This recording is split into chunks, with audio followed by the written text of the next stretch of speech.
Stephanie, I think this was your story here about Meta and TikTok. Yeah. And basically aren't doing any better on content moderation for the diaspora.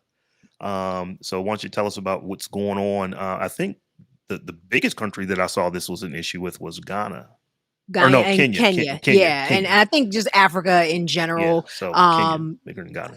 And it sounds like what we're seeing happening again is basically potentially, I guess I should say, another Rohingya Muslim situation. So back in 2017, the Rohingya Muslims, I believe in India, there were like 10,000 of them massacred by the government, and largely. And in 2018, Facebook actually admitted that they did not do everything they could have to keep hate speech and misinformation and different things off of their platform.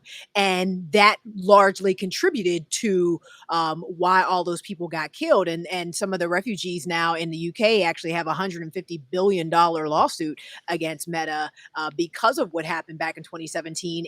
And this feels a lot like that as far as terrorist information and hate speech and misinformation that is being allowed on the platform in these countries, in these African countries, and Kenya specifically was mentioned in the article. And I thought it was just important because, here in America, we get called the N word, and our feelings might get hurt. And, and we do have an issue with mass shooters and things like that, plotting things like that. But by and large, there aren't going to be mass quantities of people dying because of. Beheadings and stuff Yes, like that. Yeah. exactly. There probably won't be any beheadings. There probably won't be, there won't be 10,000 people, God forbid, anyway, dying because of the stuff that we see on our Facebook feeds. But that's not the case there.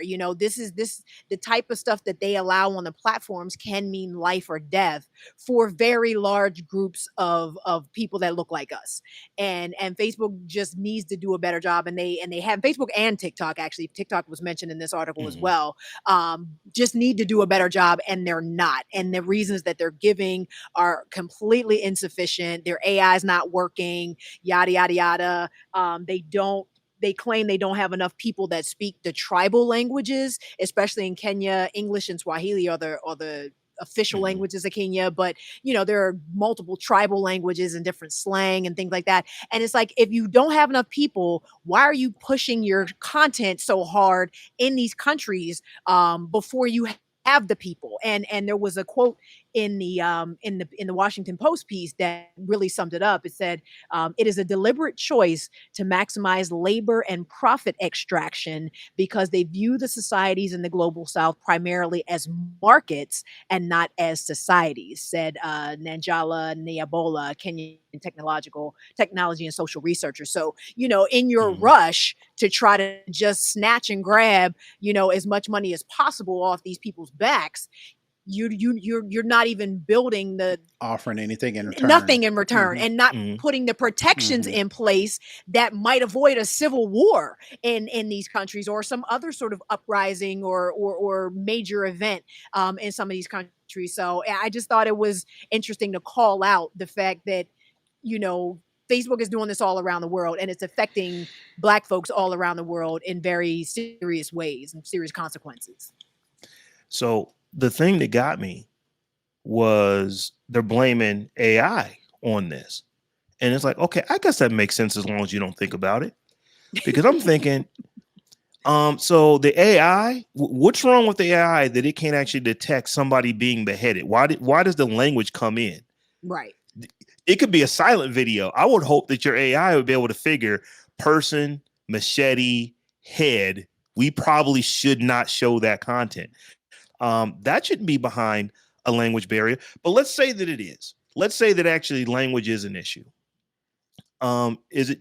Last time I checked, English is one of the most difficult languages to master, to speak it, and also to run it against AI algorithms. Why? Because we got 100 words that mean the same thing. We got 11 words that are spelled different to mean different things depending on how you use them.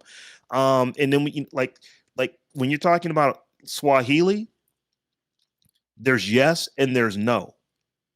When you're talking about English, there's yes and there's no, and there's kinda, sorta, maybe, well, we'll see. There's all these different things that you've got to figure out. So because of that, it's actually quite difficult because we have so many different ways that we say the same thing in this language. It's hard to actually train AI on that. It's hard to train these engines on how to deal with that. But when you're talking about like Swahili, you don't have a lot of the issues that you would have. I don't want to say that's an easy language, but it would be easier to train AI just because you have fewer options on how to get a point across. And so it's like, I don't know that makes sense. I get to say different, because and they talked about the dialects and the different tribal languages, part of it. And I get it, but again, that's where you do the pre-work before you just flood the market with these Facebook phones, which is what they were doing in Africa as well. At one point, maybe about 5 years ago, those Facebook phones were everywhere. And, and largely Facebook became the internet for a lot of people because that was really the only way you could access it because it was preloaded on the phone. And that's what people went to search and did all their, research or whatever. So it's like, before you flood the market with this junk, do your research, do your homework. Okay, well, Kenya has 12 other tribal languages besides Swahili and English. Let's get some people in here who know these things and can help us to determine abuse on the platform. Sounds pretty simple to me. I don't know. Yeah. So, like we're all talking in circles, but we know the real deal. So I'm just gonna leave it at that.